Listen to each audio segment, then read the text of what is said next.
This McLaren report is indeed damning. State-sponsored doping from the top down. Is there any legal grounds under which the IOC could not bar Russia from the Rio Games? Well, in effect, it has done already, to be honest with you. It's said that any Russian athletes that want to compete in Rio will have to prove that they're clean and not tainted by the Russian system. Now, if you think about it, how is any Russian athlete going to do that ahead of Rio?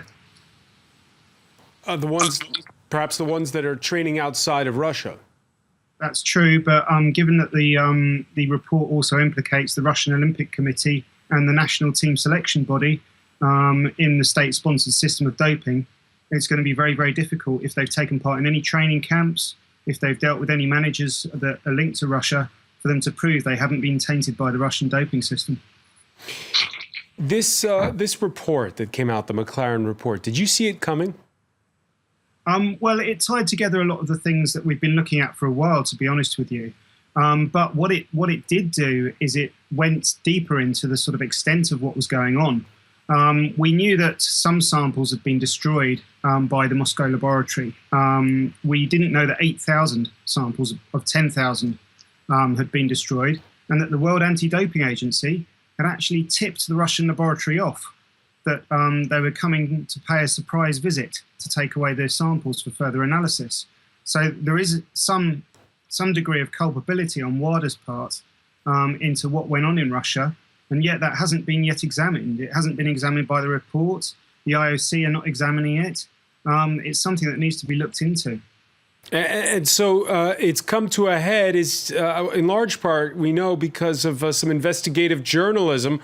Otherwise, you're saying WADA would have kept on being complicit with the Russian Federation? I'm not saying that WADA was complicit. I'm saying that WADA knew about what was going on. The allegations go back further than the December 2014 ARD report. People knew about this in 2009 and 2011. There's evidence to show that. It's been known about for a long time. It just took a big kick from the excellent work done by ARD to bring this into the public consciousness and to force the sporting authorities to then deal with the problem, which had been going on for a while.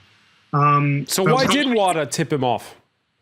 I really don't know. I mean, people have argued that you can't conduct a surprise investigation in Russia because of the difficulties with getting visas and getting into the country. You can't really do a surprise investigation. I'm not sure why they told the laboratory, though. I mean, even if they were having difficulties in getting into Russia, to tell the laboratory director that they were coming to inspect his laboratory is perhaps a mistake on WADA's part.